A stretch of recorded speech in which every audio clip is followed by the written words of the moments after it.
Assalamualaikum warahmatullahi wabarakatuh.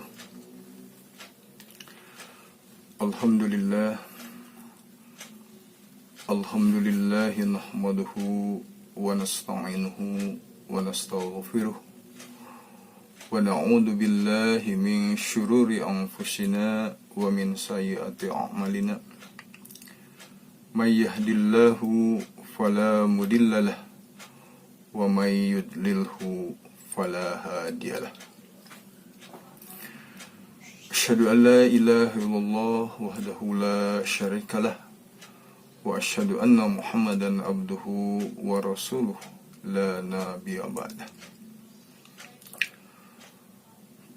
Puji dan syukur marilah kita sama-sama panjatkan kehadirat Ilahi Rabbi, yang mana pada kesempatan ini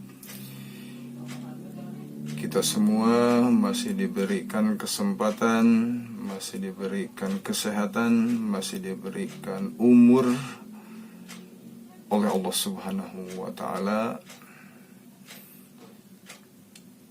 Salawat dan salam tentu semoga tercurah, terlimpah kepada Nabi kita, Nabi Muhammad Sallallahu alaihi wasallam. Anakku yang Bapak cintai, pada kesempatan ini, di bulan suci ini, di bulan berkah ini, menginjak kepada hari yang ke-11. Untuk itu mudah-mudahan kita masih terus eksis, masih terus semangat di dalam menjalankan salah satu titah perintah Allah, yaitu bulan suci atau saum di bulan suci Ramadan. Anak-anakku yang Bapak cintai, Bapak banggakan, puasa Ramadan merupakan peribadatan yang khusus yang dijadikan salah satu pilar utama dinul Islam. Sebagai syariat peribadatan lain sama, puasa Ramadan memiliki pesan pembangunan insaniyah untuk memperkokoh eksistensi kehidupan manusia sebagai hamba dan khalifah Allah di muka bumi ini. Begitu syaratnya, nilai dan hikmat yang terkandung di dalamnya. Puasa Ramadan memperoleh tempat istimewa dalam ajaran Islam. Anak-anakku yang Bapak banggakan, sebelum Bapak memberikan materi sebagaimana ditugaskan, yaitu implementasi puasa Ramadan, dibatasi oleh Bapak dalam kehidupan sehari-hari. Tentu hal ini Bapak mengingatkan terlebih dahulu supaya tahu apa puasa, atau Bapak gambarkan puasa wajib. Ini dibagi 3 pengertiannya. Menurut bahasa, asyam atau puasa berarti menahan diri. Kedua, menurut syara atau hukum, ialah menahan diri dari segala sesuatu yang membatalkan dari mulai terbit fajar hingga terbenam matahari, karena perintah Allah Subhanahu wa Ta'ala, semata-mata dengan disertai niat dan syarat-syarat tertentu. Yang ketiga, puasa dalam bahasa fikih berarti mencegah atau menahan semua perbuatan yang membatalkan puasa. Misalnya, mencegah perkataan kotor, menahan hawa nafsu, dan sebagainya. Sedangkan menurut istilah adalah menahan diri dari makan, minum, hubungan suami istri pada siang hari, dan hal-hal lain yang membatalkan puasa sejak terbit fajar sampai terbenam matahari. Kemudian anak-anakku yang Bapak banggakan, yang Bapak cintai, itu pengertian dari puasa. Kemudian macam-macam puasa. Menurut hukum syara, puasa itu ada dua macam, yaitu puasa wajib dan puasa sunnah. Puasa wajib dibagi menjadi 4, ya, menjadi 4. Yang pertama yaitu wajib karena waktu itu sendiri, yakni puasa Ramadan. Yang kedua, wajib karena suatu sebab, yaitu puasa kifarat. Dan ketiga adalah puasa wajib karena seseorang mewajibkan puasa atas dirinya sendiri, yaitu puasa nazar. Yang keempatnya adalah puasa qadha. Andai kata nanti di bulan suci Ramadan, terutama kepada ada yang sakit, ada yang sampai nggak kuat saum, nanti harus diqadha. Nah, itu anak-anak yang Bapak banggakan. Kemudian makna puasa wajib bagi kehidupan individu dan kehidupan sosial. Contoh, puasa Ramadan. Bagi kehidupan seorang manusia, bulan Ramadan adalah saatnya umat Islam membakar jiwanya melalui amal ibadah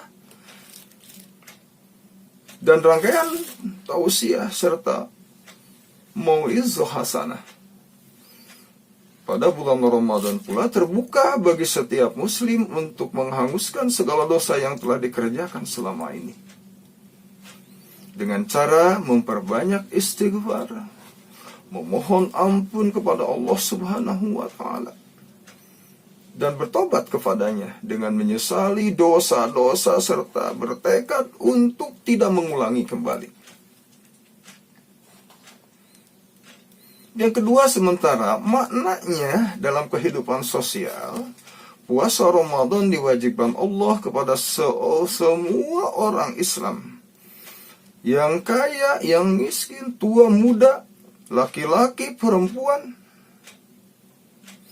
betapapun kayanya dan betapapun mampunya seseorang. Namun pada bulan Ramadan ia harus berpuasa. Tidak boleh dengan uang atau hartanya. Yang diperlukan adalah pengalaman menderita karena lapar, haus, dan tidak terpenuhinya berbagai kebutuhan yang biasa didapatnya dalam kehidupan di luar puasa. Penderitaan yang dilakukan dengan sengaja karena patuh kepada Allah akan menumbuhkan rasa santun atau kasihan kepada orang miskin yang tidak mampu mengatasi penderitaannya. Akibat lapar yang berkepanjangan, bukan hanya ketika bulan Ramadan saja, akan tetapi sepanjang masa, selama ia tidak menemukan jalan keluar atau tidak mendapat bantuan dari orang yang berpunya atau orang kaya. Anak-anakku yang Bapak banggakan, sedikit tentang puasa kifarat. Makna bagi individu, puasa yang diberlakukan atas pelanggaran yang dilakukan oleh seorang muslim terhadap hukum Allah yang sudah ditetapkan. Di samping bertobat, ia harus melakukan atau membayar kifarat tersebut agar tobatnya diterima. Yang kedua, di dalam kehidupan sosial, puasa sebagai pengendalian nafsu seks. Naluri nafsu seks itu termasuk senjata setan yang sangat berbahaya dalam upaya membujuk dan menjerumuskan manusia. Puasa itu dapat mengurangi nafsu seksual, dan sebaliknya juga dapat menumbuhkan semangat yang tinggi apabila puasa itu dilaksanakan hanya karena Allah semata.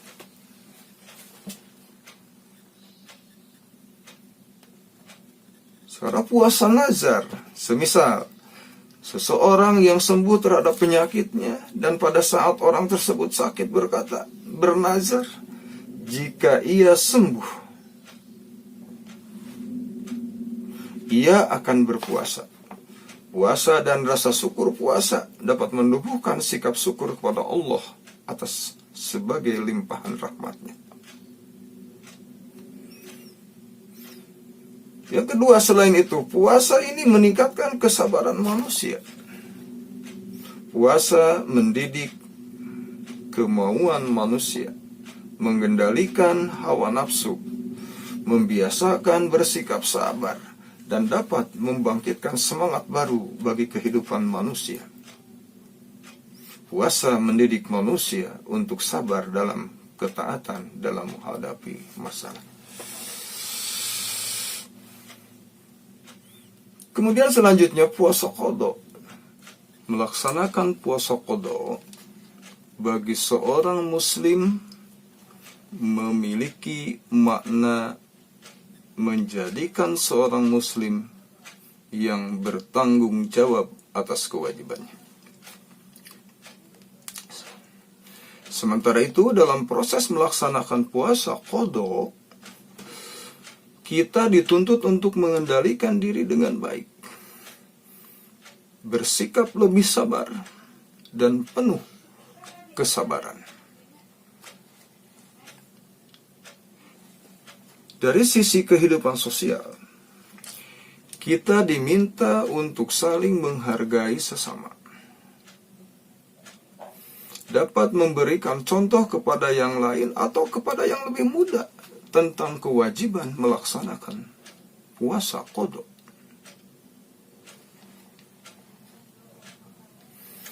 Anak-anakku yang Bapak banggakan, sekarang selanjutnya adalah implikasi puasa wajib bagi kehidupan sosial. Bapak membagi menjadi 6. Yang pertama, membangun empati. Dengan berpuasa, maka akan melatih diri untuk tidak bersabar dan menahan diri hingga waktu berbuka. Disitulah kesadaran empati dan keinginan mau membantu sesama muslim yang berada di bawah garis kemiskinan. Kita diperhatikan lebih dekat kehidupan saudara kita yang kekurangan makan. Terkadang mereka hanya makan nasi putih saja. Bahkan ada di antara mereka yang sehari tidak bisa makan. Kehidupan mereka jauh dari kelayakan sebagaimana umumnya orang lain. Itulah wujud nilai orang yang berpuasa akan merasakan apa yang dirasakan orang lain. Peduli dengan apa yang terjadi di sekitarnya. Dan mampu membangkitkan ukhuwah sesama muslim. Sehingga di lingkungannya tidak ada lagi ditemukan orang-orang yang kekurangan makan dan jauh dari kesejahteraan.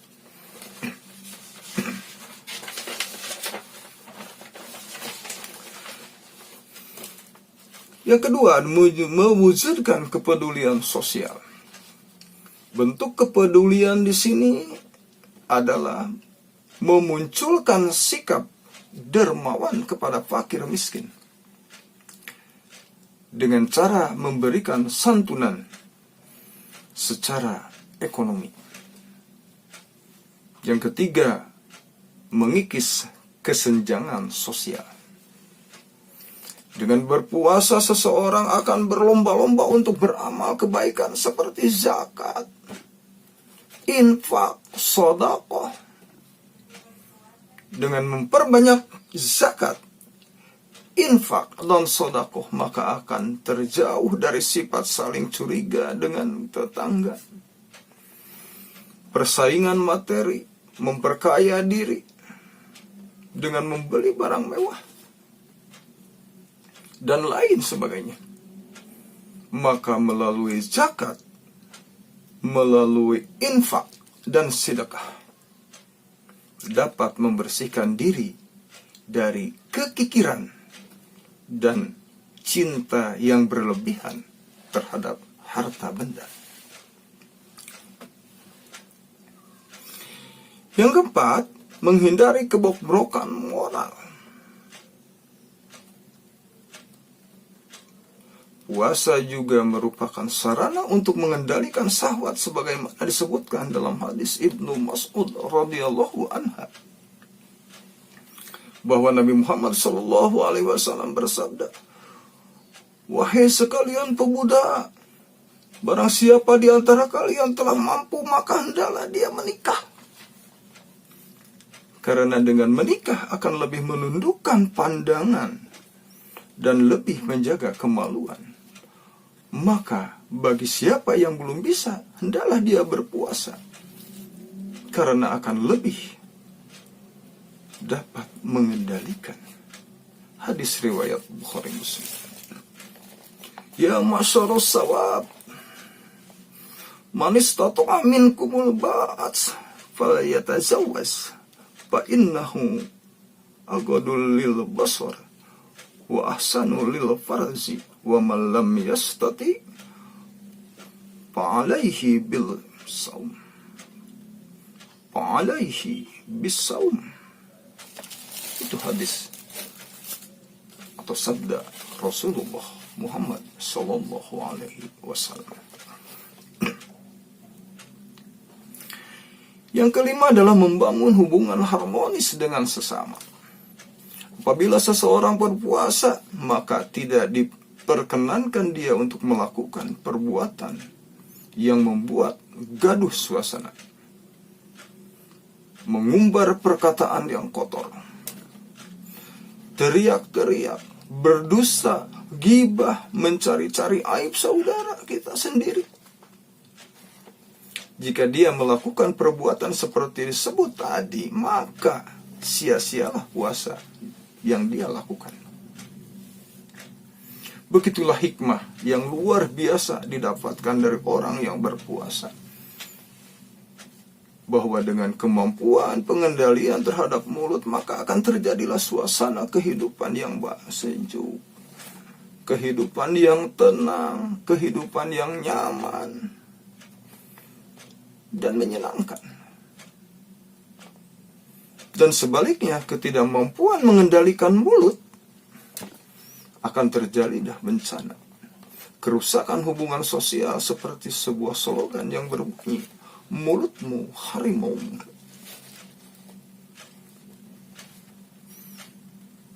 Yang terakhir, yang keenam, anak-anakku yang Bapak banggakan, yang Bapak cintai, membangun keharmonisan keluarga dan sanak kerabat. Berpuasa melatih laki-laki dan perempuan untuk setia dengan pasangan sendiri-sendiri, terjauh dari wacana dan keinginan untuk selingkuh, apalagi free sex. Adanya bulan Ramadan juga memunculkan kebiasaan untuk buka dan sahur bersama dengan keluarga, yang mana kebiasaan tersebut sulit dilakukan ketika di luar Ramadan dikarenakan kesibukan masing-masing individu dalam bekerja. Kemudian adanya buka bersama dan sahur bersama dilanjutkan dengan ibadah lain bersama tentu bersama keluarga. Maka terjalinlah suasana yang harmonis, suasana yang tentram, suasana yang bahagia dalam rumah tangganya. Kalau ini terjadi, Semoga apa yang disampaikan oleh Allah di dalam Al-Quran, ku anfusakum wa ahlikum naro, jagalah dirimu dan keluargamu dari siksa api neraka. Insya Allah, anak-anakku yang Bapak banggakan, di dalam saum yang ke-11 ini, semoga kita semua diberikan kesehatan, diberikan rasa semangat terus, dan semoga Allah mengampuni dosa-dosa kita yang telah lalu. Sebagaimana sabda Rasul Muhammad SAW, "Man shoma Ramadana imanan wahtisaban ghufirallahu ma taqaddama min dhanbi." Barang siapa yang saum di bulan Ramadan dengan rasa keimanan, rasa keyakinan, maka diampuni dosa-dosa yang telah lalu oleh Allah. Semoga anak-anakku yang Bapak banggakan, materi barangkali implementasi Ramadan dalam kehidupan sehari-hari cukup sementara di sini. Mohon maaf atas kesalahan yang Bapak dapat sampaikan, kemudian tapi jadikanlah motivasi buat kita, dan jadikanlah Ramadan ini adalah Ramadan yang terbaik. Nasrun minallah wa fathun qarib wa basyiril mu'minin. Wassalamualaikum warahmatullahi wabarakatuh.